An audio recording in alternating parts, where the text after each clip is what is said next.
Olá, pessoal! Eu sou a Isabela e está começando mais um Bilíngue em Pauta, o seu podcast sobre educação bilíngue. E hoje nós vamos falar sobre os segredos do cérebro bilíngue. Vem com a gente nesse bate-papo.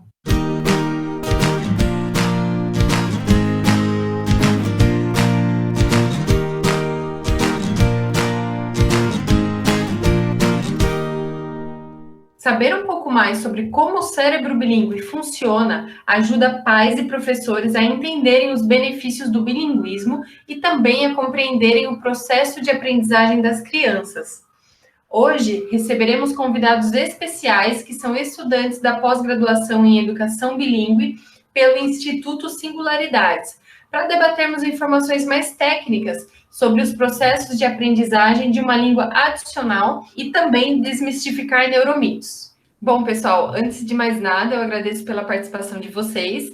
É um prazer tê-los aqui e agora eu abro também um espaço para vocês se apresentarem. Oi, pessoal, tudo bem? Eu sou o Pedro Brandão, diretor da U Academy, trabalho na educação bilíngue aí há mais de 15 anos e estou muito feliz de estar aqui para debater esse assunto hoje. Muito obrigado pelo convite, Isa. Oi, pessoal, eu sou a Paula Guiar, eu sou formada em letras também, português e inglês. Fui professora em escolas de idiomas e em escolas regulares, e agora estou numa escola suplementar em Londres que ensina português como língua de herança para filhos de brasileiros que nasceram aqui. Oi, Isa, agradeço o convite, estou muito feliz, lisonjeada de estar aqui. Eu sou Ana Paula, eu sou pedagoga, graduada em letras, pós-graduanda em bilinguismo no Instituto Singularidades. Trabalhei também, assim como a Paula e o Pedro, no Instituto de Idiomas e escolas regulares como professora de inglês. Atualmente trabalho como educadora com educação infantil numa escola bilíngue em São Paulo. Maravilha, pessoal. Então, mais uma vez, sejam bem-vindos e vamos começar, né? Para começar, pessoal, o que são neuromitos? Bom, Isa, a gente conversando muito sobre isso, a gente traçou um paralelo comparando os neuromitos às fake news, porque é algo que está muito em alta, principalmente por conta de eleições e tudo mais. E as fake news, elas sempre surgem de notícias bem generalistas, que não tem comprovação, assim como os neuromitos. Uma notícia aí sem comprovação científica leva as pessoas a terem crenças que não condizem com a realidade. E aí muitas crenças incapacitantes começam a crescer, daí as pessoas ficam pensando que não podem aprender inglês depois de determinada idade, dentre tantas outras. É muito legal esse comparativo, viu, Ana? E, além de muito bacana e interessante, é muito importante a gente entender esse conceito, principalmente na área da educação e mais especificamente na área da educação bilíngue. Quando a gente entende os neuromitos, eu acredito que fica muito mais simples e ao mesmo tempo mais concreto de explicar para outros docentes, para os pais e até mesmo para os estudantes como que a aprendizagem de línguas adicionais de fato acontece. E isso é importante desde o começo, né? Porque acontece muito dos alunos serem alfabetizados de forma precoce, e muitas vezes isso acontece porque a escola, ou os professores, ou os pais, quando tentam até fazer em casa, não sabem muito bem, ou então não conhecem o funcionamento do cérebro, para o que ele está preparado, para o que é ideal esperar um pouco mais. Então é importante sempre considerar as especificidades da idade, para a gente se preparar para cada etapa dela. E é muito comum a gente ouvir que quanto mais cedo, melhor para aprender um idioma. Isso é verdade? Isa, essa fala é realmente muito comum, né? Também é bem comum pensar que se a gente não aprende uma outra língua quando criança, não dá mais para aprender. Isso é um neuromito, por exemplo, né? Que é isso que a gente acabou de dizer. E cada vez mais os estudos e as pesquisas em neurociência e aprendizagem, elas indicam que existe sim um período chamado de período sensível aí para aprender. E que esse período é na infância. Nessa fase, então, nós temos o que é chamado de exuberância sináptica, que é uma explosão de muitas conexões neurais acontecendo ao mesmo tempo. Como se fosse uma festa, né? E quanto mais conexões o nosso cérebro faz, maior a possibilidade de aprender coisas, né? Inclusive uma outra língua. Com o passar do tempo, esses momentos, aliás, em momentos muito específicos da vida, essas conexões elas vão sendo podadas, ou seja, elas vão diminuindo porque o nosso cérebro vai ficando mais seletivo e já reconhece o que não usa tanto, né? Ou nem usa. E algumas dessas conexões, então, elas vão sendo cortadas. E só uma coisa sobre esse termo, também é interessante que agora na literatura acadêmica, ou para quem estuda isso, esse período que antes era chamado de período crítico, agora é esse período sensível, né, como o Pedro falou, justamente porque ele não é excludente, né, não é só naquele momento que eles aprendem. Também, mas é importante dizer, né, para o pessoal não perder a fé, porque enquanto nós temos a poda sináptica, como o Pedro mencionou, e essas conexões elas diminuem, mas nós também temos a plasticidade cerebral, que nos garante, né, criar novas conexões ao longo de toda a vida. Então, durante toda a nossa vida, a gente tem a plasticidade cerebral para nos salvar e nos permitir continuar fazendo novas conexões e, devido a essas novas conexões, aprendendo. Ainda bem, né? E para toda a vida, né, Ana? É bem legal também, quando a gente está estudando a neurociência, entender que enquanto a gente está vivo, a gente está aprendendo as coisas, graças a essa plasticidade, a neuroplasticidade, muito bom. Isso, sempre para um idioma ou não, né, para outras coisas também. Ainda bem que temos essa luz no fim do túnel, né? E, bom, pessoal, alguns pais optam por não expor a criança a 2 ou mais idiomas até certa idade, porque isso pode causar uma certa confusão para elas, né? O que vocês têm a dizer sobre isso? Então, esse é mais um neuromito, porque o que os pais veem como uma confusão, na verdade, são sintomas, entre aspas, né, de uma confusão, mas são processos que fazem parte dessa aquisição da linguagem. Então, por exemplo, quando uma criança está falando inglês e ela inclui uma palavra em português no meio dessa frase, parece que ela está confusa, ou que depois ela não vai saber qual é qual, mas é uma troca de código que faz parte de um recurso que ela já tem, né? Então, isso é temporário e não, de forma alguma é uma coisa que vai se estender por muito tempo. O cérebro, ele consegue distinguir essas línguas, então a criança identifica por sons, por vocabulário, por fonemas, entonação, desde muito, muito pequena. Ela sabe com quem ela vai falar inglês, se ela escutar uma mãe falando inglês, vai falar inglês com a mãe. E ela sabe com quem ela tem que falar outra língua. Nessa faixa, as pessoas tendem a comparar também a quantidade de palavras que as crianças aprenderam, essas crianças monolíngues e bilíngues. E realmente, por um momento, essa confusão que a Paula mencionou, ela tende a parecer que a criança monolíngue sabe mais palavras, né? E que isso é uma desvantagem. Mas muito pelo contrário, porque... Pois enquanto essa criança monolíngue, ela vai apresentar esse vocabulário mais robusto por um determinado tempo, a criança bilíngue, ela vai dividir a atenção dela para aprender vocabulários nas duas línguas. Mas logo isso deixa de ser notável, dando visibilidade apenas às vantagens de ser bilíngue e de ter vocabulário nas duas línguas. Eu sempre gosto de compartilhar um caso que eu vivi, né, pessoalmente, para falar sobre esse assunto. Eu tenho uma amiga brasileira que se mudou para o Canadá e lá ela casou com um espanhol. Eles tiveram uma filha que em casa falava espanhol com o pai, português com a mãe e na escola recebia os estímulos em inglês e francês. Então, quando ela tinha uns 7 anos, eles vieram para o Brasil e nós saímos para jantar. E durante esse jantar, nós ficamos trocando, alternando entre essas 4 línguas, meio que, né, fazendo o pentelho aí para testar ela para ver como que ela reagia, e isso aconteceu de uma forma muito natural, né? Ela alternava entre essas línguas sem achar estranho e nem questionando por que a gente estava ou não alternando a língua, como se ela realmente nem percebesse que estava havendo essa alternância. E por isso, né? Então, olha só, era essa exuberância sináptica dela botando em prática tudo que ela vinha aprendendo até então. Aí a gente volta, né, novamente, Pedro mencionando isso, me lembra que a gente volta àquela questão do período sensível da criança, que quanto mais cedo, melhor. Mas também a gente não pode deixar de lado que nunca é tarde, porque nós temos a neuroplasticidade. E parece que, de modo geral, né, no Brasil, para aprender inglês, é preciso frequentar uma escola de idiomas, porque o ensino na escola, o o ensino na escola regular, às vezes, não é suficiente, né? Vocês podem comentar um pouquinho mais sobre isso, por favor? Isa, na minha opinião, tem uma questão cultural relacionada à comunicação muito forte, né? Se a gente pensar na nossa história, a gente vem de uma ideia de que aprender inglês e outras línguas era uma questão de status, né? De coisa de gente rica.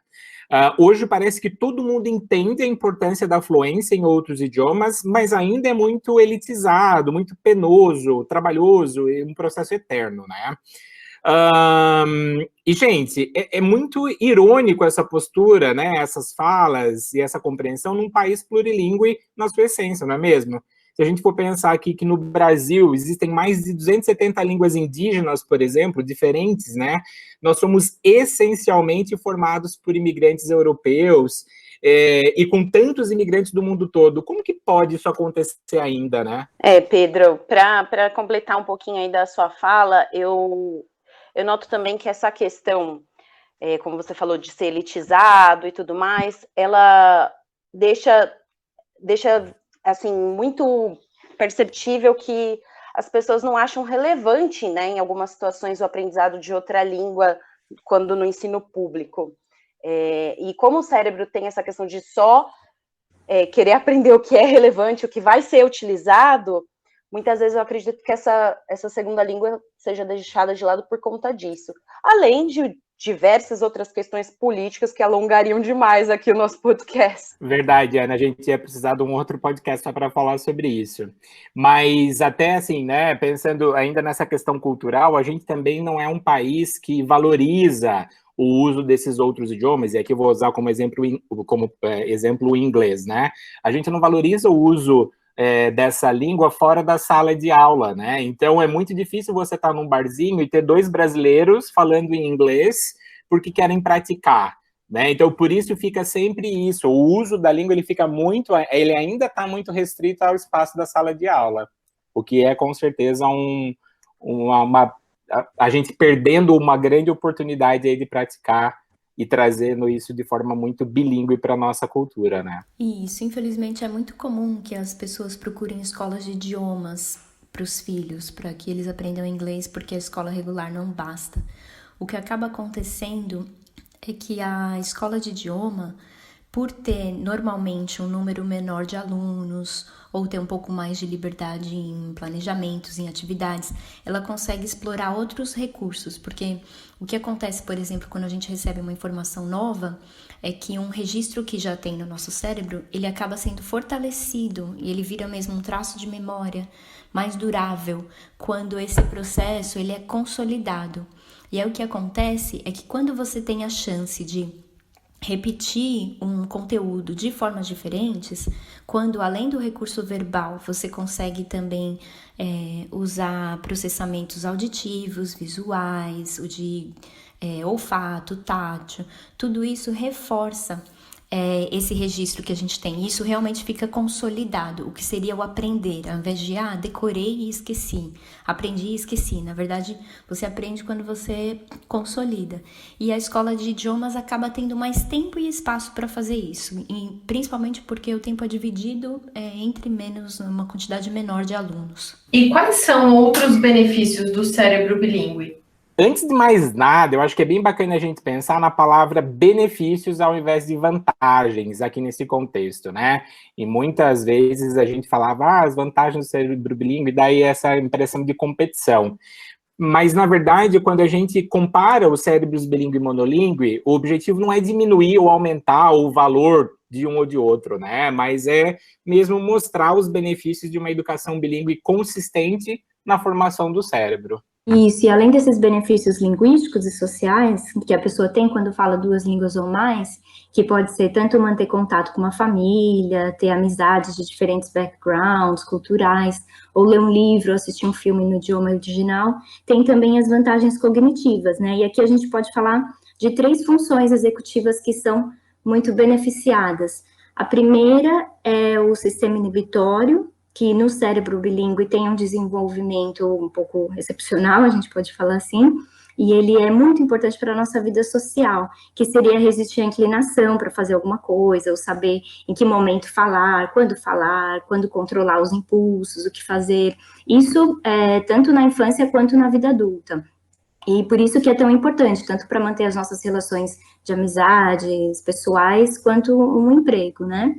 O segundo aspecto é a flexibilidade cognitiva, que as pesquisas mostram que é o que o cérebro bilíngue faz quando ele tem mais facilidade pensando em soluções alternativas para problemas, criativas, ou então pensar de maneira não convencional, que é o que a gente chama de think out of the box. E dentro ainda dessas habilidades estão a alternância de foco, que é a habilidade que você tem de estar fazendo uma coisa e mudar com facilidade para uma outra, e mesmo assim manter o seu foco, e que tem a ver com a atenção, né? Então, pensando numa sala de aula, por exemplo, na hora que o professor troca uma atividade, a criança, ela passa rápido para outra coisa, ela consegue se dedicar, ela tem atenção logo no que foi mostrado depois. E, por fim, né, que seria a terceira, é a memória de trabalho, que também é muito beneficiada, que é a capacidade da gente manter, né, e armazenar informação na mente, não só em memória curta, mas são as informações que a gente precisa para atividades cotidianas. Então, lembrar que o horário de uma reunião mudou, ou que a aula no dia seguinte vai ser mais cedo, ou de fazer um telefonema. Então, são essas três funções executivas. Esse é outro assunto também que daria um outro podcast para a gente falar, mas eu gosto também de lembrar que um dos benefícios aí do cérebro bilíngue também é o envelhecimento mais lento, né? Como tem tanta atividade acontecendo, com tantas conexões, essa agilidade no pensamento e na alternância da atenção, do foco e tudo mais, ele está sempre muito estimulado, né? Então, os estudos apontam já que realmente os cérebros bilíngues, e aí, claro, aqui nós estamos falando de uma forma mais generalizada, eles tendem a envelhecer mais lentamente. Eu acho que isso é super bacana. Muito bacana mesmo, Pedro. E qual que é a importância de estudarmos a neurociência no curso de graduação? Como que a gente trabalha a educação, que é a formação de identidade, desenvolvimento crítico, da agência no mundo, que é ensinar a pensar, sem ter o conhecimento do motorzinho responsável por tudo isso? Eu gosto muito da neurociência, eu tenho que estudar muito ainda, obviamente, mas eu acredito que é de extrema necessidade explorar esse tema na graduação. Eu, por exemplo, não tive essa disciplina quando me formei, e só agora, na pós do Instituto Singularidades, é que eu estou estudando isso mais profundamente, né, como uma disciplina mesmo.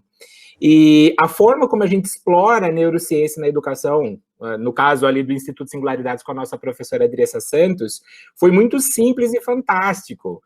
Daqueles assuntos que dá vontade de você pesquisar e escarafunchar mais e mais, sabe?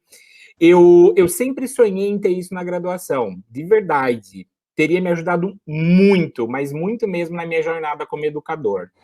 Pedro, eu tenho essa mesma percepção, porque a neurociência, ela traz o porquê de muitas perguntas que eu carrego desde lá da graduação, e é importante compreender como funciona para você estimular corretamente, né, para que os estímulos sejam feitos mais assertivamente, para que a intencionalidade fique evidente nas propostas que nós pensamos enquanto educadores. Então, entender um pouco sobre a neurociência nessa pós, sobre o bilinguismo, está se fazendo muito necessário, porque nem letras, nem pedagogia conseguiram me fornecer essas informações.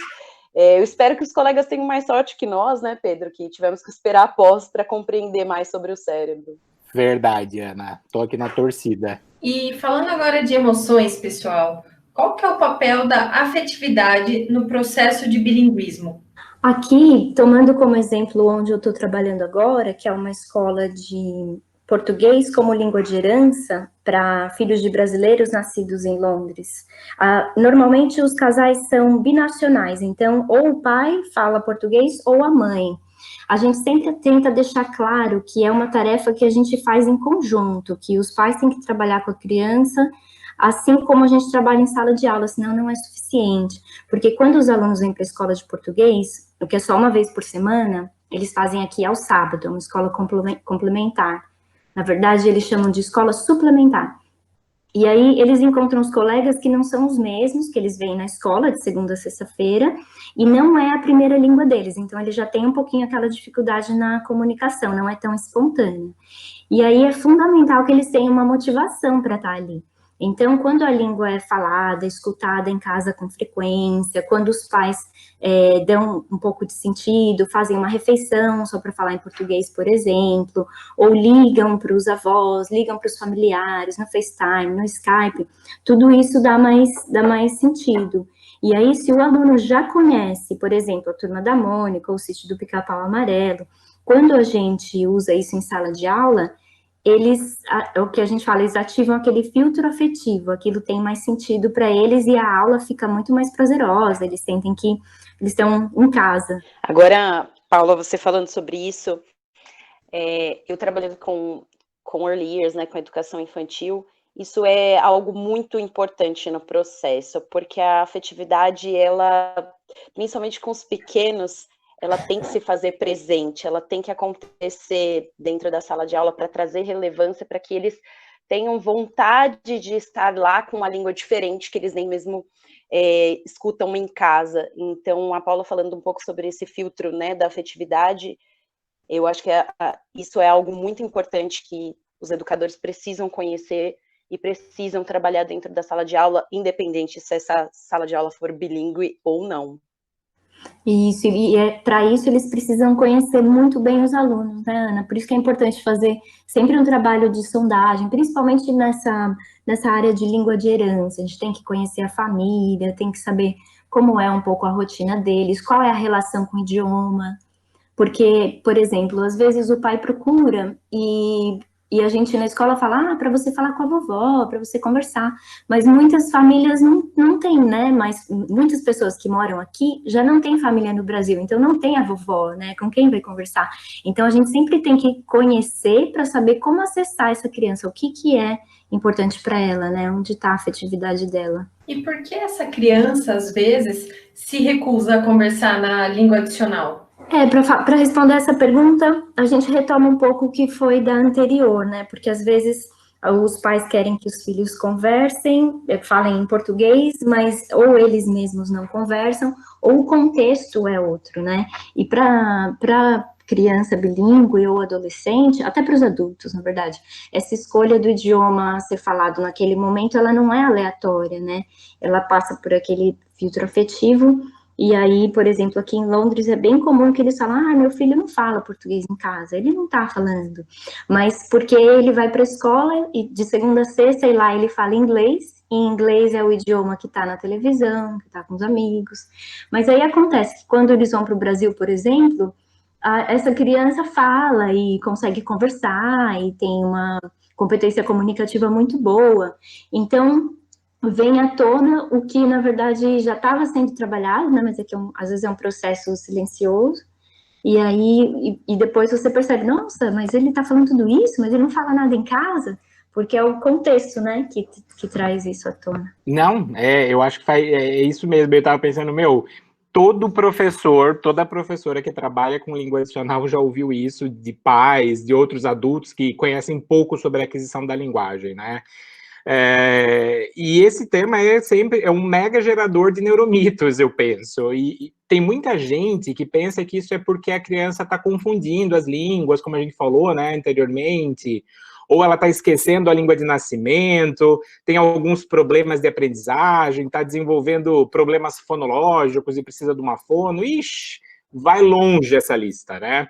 Mas, em geral, quanto mais eu troco com os pais e com outros profissionais, a razão mais frequente desse bloqueio é porque, pasmem vocês, mesmo muito novas, as crianças entendem que não faz o menor sentido se comunicar numa outra língua com alguém que ela sabe que não entende essa outra língua ou com pessoas que ela normalmente não se comunica nessa outra língua.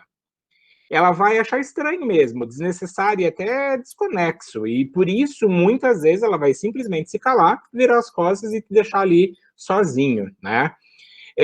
Então, principalmente para os pais que estão nos ouvindo, aí fica a dica.